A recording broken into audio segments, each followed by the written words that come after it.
Почитувани, добар ден. Добро дојдовте во вестите на Канал 8.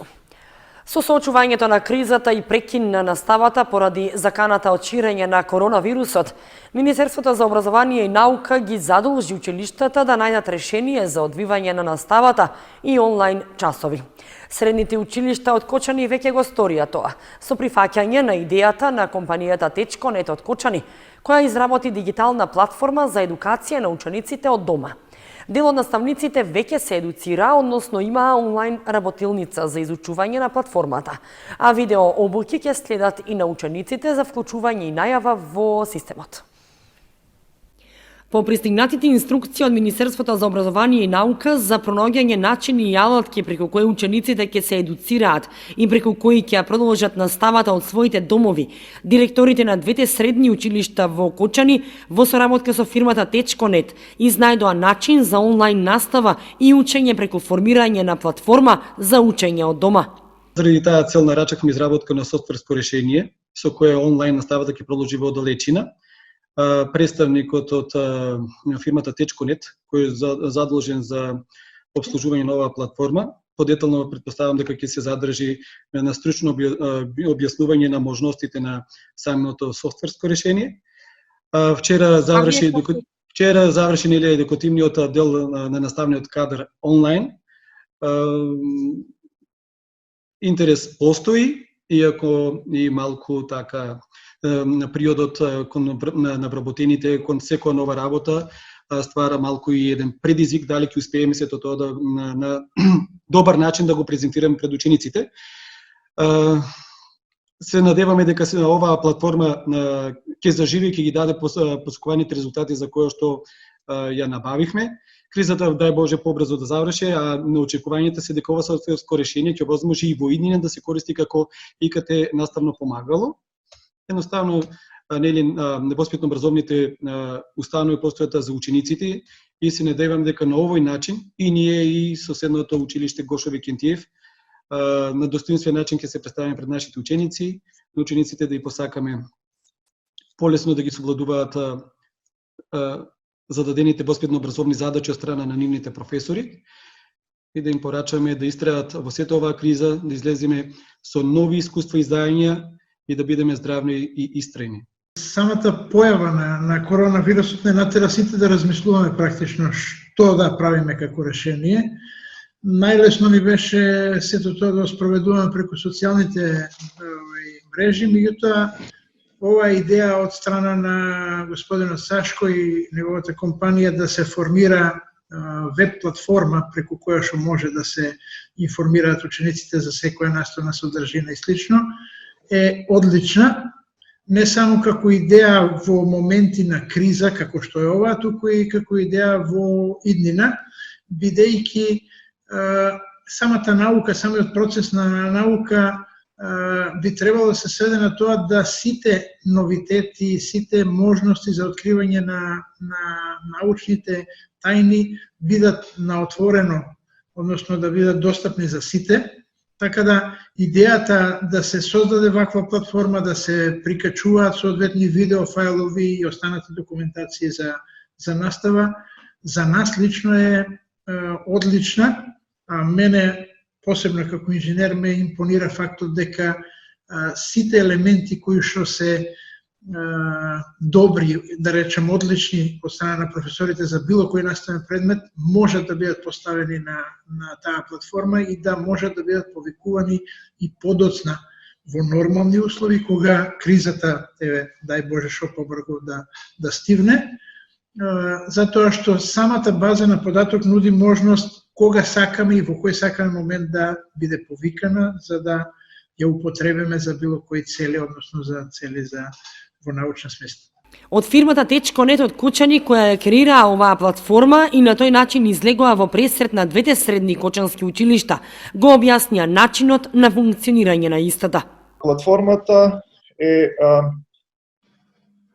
инсталирана на сервери, на сопствени сервери на училиштата и може да биде до неја пристапено од секаде, од целиот свет, меѓутоа може да пристапат само регистрирани членови. Тоа значи дека сите професори ќе бидат регистрирани, веќе голем дел се регистрирани, Сите ученици ќе бидат регистрирани. Секој од учениците и професорите го прави индивидуално. Ние стоиме на располагање на тие кои не можат да се снајдат во процесот на регистрација, иако во денешно време мислам дека такво нешто нема, бидејќи регистрацијата е премногу едноставна. Системот бара само основни податоци кои се складираат безбедно на серверите на училиштето. Платформата нуди огромни можности, како што кажа директорите, не само за во вакви услови, него и за во понатамошната редовна настава. Бидејќи комуникацијата меѓу професорот и ученикот не треба да заврши само со 40 минутниот час, него треба да продолжи и после наставата. Учениците може да добиваат задачки од професорите да се организираат домашни задачи преку интернет, да се решаваат тестови, да се читаат дополнителни литератури и се што налага образовниот процес. Платформата е целосно прилагодена за нашите услови, е прилагодена на нашиот јазик. Самата платформа им овозможува на професорите да си го организираат сопствениот час како што се го организирале и до сега. Значи, буквално секој професор може да си го организира индивидуално сопствениот час како што го замислува. Дали ќе биде тоа со PowerPoint презентација, дали ќе биде тоа со едноставен Word документ, дали ќе биде тоа со видео презентација или ќе биде со тестирање, зависи од професорот. Значи самиот професор може да креира различни начини на комуникација со учениците и да го спроведе часот според неговите потреби.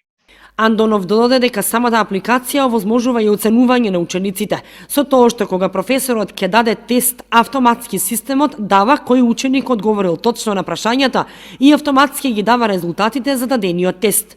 Со тоа значително би се олеснила и работата на професорите и во нормални услови, и така оценувањето би било полесно и побрзо. Во текот на вчерашниот ден беше извршена онлайн едукација на наставниот кадар од Средното училиште Љупчо Сантов. Во наредните денови ќе следува едукација и на професорите од другото средно училиште, а по едукацијата на наставниот кадар во средните училишта за користење на платформата ќе бидат вклучени и наставниците од основните училишта и секако и видеообуки за учениците за нивна најава на системот. На изјавите преку кои беше промовирана платформата, кои за Канал 8, директорите на двете средни училишта и од фирмата Течко.нет беа исто така снимени онлайн, Андонов се заблагодари на раководниот кадар на двете средни училишта, кои ја дадоа довербата на фирмата и дозволија платформата да биде направена. Течко.нет е компанија која се занимава со развој на решенија за различни области. Една од тие е едукацијата. Мерките за заштита од ширењето на коронавирусот и понатаму се во важност, а дополнети се со новата мерка која се однесува на ограничувањето на движење во деновите од викендот. Во Кочанскиот регион пак главно се почитуваат препораките и мерките, односно нема лица кои ја прекршиле обврската за домашна изолација. За разлика од претходните денови, граѓаните на Кочани во изминатите 24 часа биле нешто подисциплинирани во однос на почитувањето на превентивните мерки за заштита од коронавирусот. Според известувањето од Министерството за внатрешни работи, на ниво на држава, на вкупно 368 лица им се издадени решенија за изолација. 82 подпишале изјави за самоизолација, а од страна на полициските службеници се извршени и контроли, при што е констатиран само еден случај на лице кое не ја почитувало самоизолацијата. Покрај ова, полицијата во соработка со други институции во текот на изминатото деноноќие извршила и контрола врз вкупно 222 угостителски и други објекти во државата. Во 3 случаи е констатирано непочитување на владените мерки и одлуки. Во однос на контролата за забрана за движење од 21 до 5 часот изутрина, утврдено е дека 66 лица не ја почитувале забраната. При тоа приведени се 37, а за останатите се изготвени записници и ќе бидат поднесени соодветни кривични пријави. Од Општинскиот кризен штаб на Кочани ги потсетуваат граѓаните за најновата одлука на владата за ограничување на движењето во деновите од викендот. Со овие измени и дополнувања, забраната за движење во сабота и недела ќе започнува во 16 часот и ќе трае до 5 часот изутрина. Сите јавни установи и приватни компании што работат за време на викенд треба да се прилагодат на новите ограничувања за движење и да го завршуваат работниот процес најдоцна до 15 часот. Сите претходно донесени забрани и ограничувања остануваат во сила. Општина Кочани е подготвена да им помогне на компаниите од приватниот сектор да ги дезинфицираат производните хали во кои престојуваат нивните работници. Активноста ќе се реализира со подршка од противпожарната единица, зашто е обезбедена опрема и средства за дезинфекција. Со цел да се спречи можноста за ширење на коронавирусот, градоначалникот на Кочани Николчо Илиев иницира акција за дезинфекција на производствените хали во кочанскиот стопански сектор. Од општината велат дека се подготвени да им помогнат на стопанствениците во чии простории се одвива производството, а каде што има зголемено присуство на лица. Од локалната самоуправа ќе биде обезбедена бесплатна дезинфекција на работниот простор, а акцијата ќе се реализира со територијалната противпожарна единица. За оваа намена обезбедена е и опрема и средство за дезинфекција. Потребно е компаниите да се пријават на телефонскиот број на командирот на територијалната противпожарна единица за да го усогласат терминот за дезинфекција. Општина Кочани продолжува да ги спроведува превентивните мерки од владата и од кризниот штаб за спречување на заразата од коронавирусот. Градскиот пазар втора недела поред остана затворен, а воведена е и редукција во јавниот градски превоз, при што има само 2 поаѓања на постојните релации, и тоа во утринскиот и во вечерниот термин. Според известувањето од општинскиот кризен штаб, преполовен е и бројот на граѓани во домашна изолација и во моментот обврска за таква мерка се применува кон 61 лице. Градоначалникот Илиев упати благодарност до сите граѓани за почитувањето на мерките за безбедно однесување во услови на пандемија и на вонредна состојба во државата. При тоа ги повика сите граѓани со одговорно однесување да се грижат за сопственото, а со тоа и за јавното здравје. Состојбата со коронавирусот и превентивните мерки ги одложија свадбените свечености и склучувањето нови бракови. Во изминатиот период, додека трае вонредната состојба, не е регистриран ниту еден брак, а според проценките тоа може да потрае најмалку до крајот на јуни. Неизвестно е кога младите кои планираат да стапат во брак ќе можат да ги реализираат намерите за официализирање на заедничкиот живот.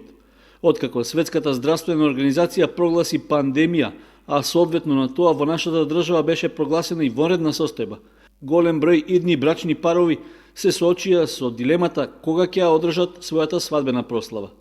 Владата забрани јавни масовни собири, па тука спаѓаат и приватните собири за одбележување на семејна радост или тага. Рестораните кои функционираат само за свадбени прослави не работат, а отворени се само кафеаните и рестораните кои доставуваат храна до дома. Поради забраната во затворен простор на едно место да се собираат повеќе од 5 лица, практично невозможно е да се реализира и чинот на регистрација на младенците, велат од подрачната единица на управата за водење на матичните книги во Кочани. Поради тоа, во изминатиот период не е евидентирана ниту една венчавка. Таквата процедура ќе може да се реализира дури по добивањето соодветни насоки, откако ќе биде промената и состојбата за заштита од COVID-19. Инаку, во изминатите години, Кочанската матична евиденција бележи дека просечниот број на склучени бракови на годишно ниво изнесува околу 200, од кои 2/3 се стапувања во брак по прв пат. Се проценува дека поради состојбата со коронавирусот, можно е регистрацијата на нови бракови да се одложи најрано до јуни, поради што останува отворено прашањето во колкав процент ќе се исполни просекот во периодот што ќе преостане до крајот на тековната година.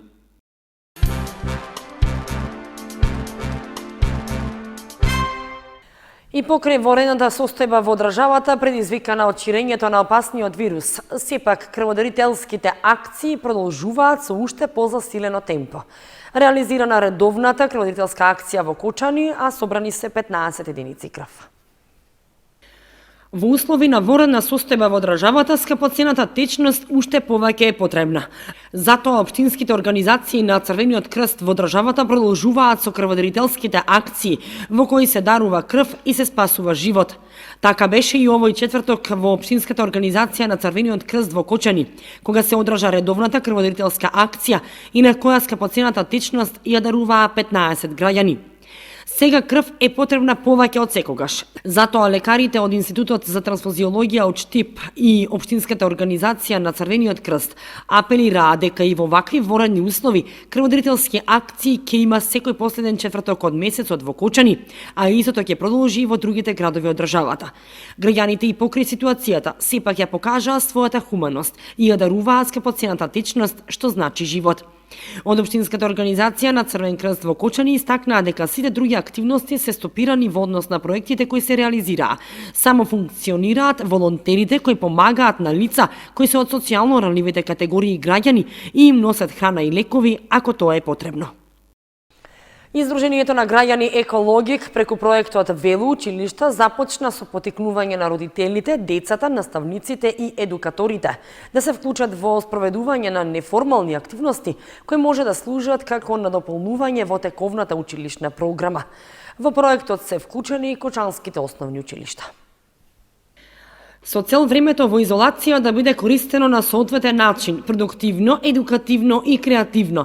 Сдруженијето на граѓани Екологик преку Велоучилишта започна со поттикнување на родителите, децата, наставниците и едукаторите да се вклучат во спроведување на неформални активности кои може да служат како надополнување на тековната училишна програма. Велоактивности, екоактивности и останати активности, како и активности за деца со посебни потреби.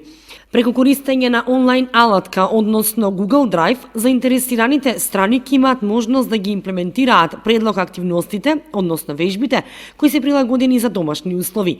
Но истовремено сакаат да ги поттикнат и мотивираат сите наставници, едукатори и родители во давање на свој допринос и избогатување на содржината на самата платформа преку додавање на своји едукативни активности во повеќе области. Дополнително, како дел од редовните активности на Екологик и Велоучилишта, ќе се креираат и објавуваат креативни предизвици за деца, но и за цели семејства.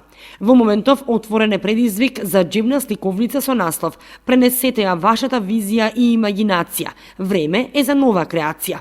Целта на овој предизвик е да се стимулира детското ликовно и литературно творештво, преку изразување на личниот талент и споделување на идеите, размислувањата за здрава животна средина во иднина. Од Екологик очекуваат дека на овој начин ќе успеат да го разубават овој необичен период во кој се најде цел свет. Се надеваат дека најмалите ќе бидат мотивирани да создаваат креативни дела, развивајќи ги нивните постоечки вештини, да се едуцираат на темите животна средина и велосипедизам, преку различни активности, но и да применат едукативни игри и активности во домашни услови со своите родители. Екологик е непрофитна организација која е посветена на заштита и зачувување на животната средина, промоција на современи еколошки практики, како и следење и промовирање на принципот на одржлив развој. Проектот Велоучилишта, креиран од страна на Екологик, има за цел да го зголеми и унапреди знаењето за темите велосипедизам, одржлив транспорт и безбедност во сообраќајот кај децата, родителите, наставниците и пошироката јавност. Во проектот се вклучени и кочанските основни училишта.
Почитувани, тука ги завршуваме вестите на Канал 8. Останете и понатаму со нашата програма.